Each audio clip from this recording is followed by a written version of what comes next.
Welcome to this video for the University of Greenwich Engineering Department in Future Technologies 3D Printing of the Future. So in this video I will show you how to make a 3D printed PCB using a 3D printer. So firstly we create our schematic as normal, and then from that we convert it to a PCB layout. Now with the PCB layout we then export it to a DXF format, and in this case open it in AutoCAD to allow for checking. It can then be transferred to 3D modeling packages such as AutoDesk Inventor, and then from that you can extrude the board, extrude the tracks and extrude the holes. So here is the 3D model. As you can see, the holes and the tracks are intact. So this file can then be saved as an STL file for printing. So here is the 3D printed PCB. You can see the holes haven't come out that clearly, but they're easily cleanable with just a small drill bit or something, but they are there. But you can clearly see the tracks in there as well. So first of all I used a conductive paint solution. Now this wasn't the best solution because I found it had high resistance, as you can see from the standard power LED.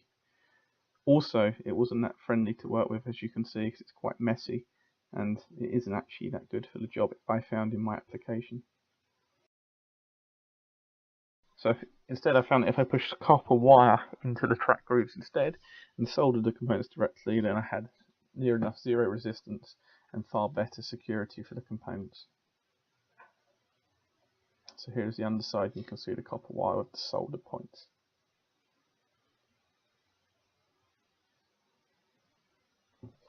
So once that was achieved, I then moved on to a slightly more complicated PCB with two ICs.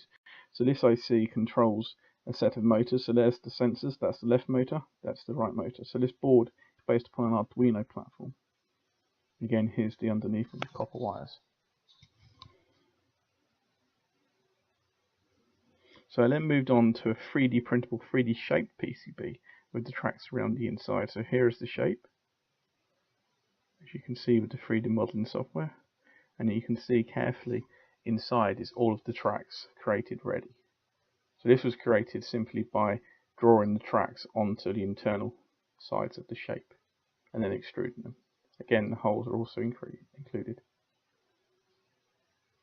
So once printed, here is the final PCB that's been assembled.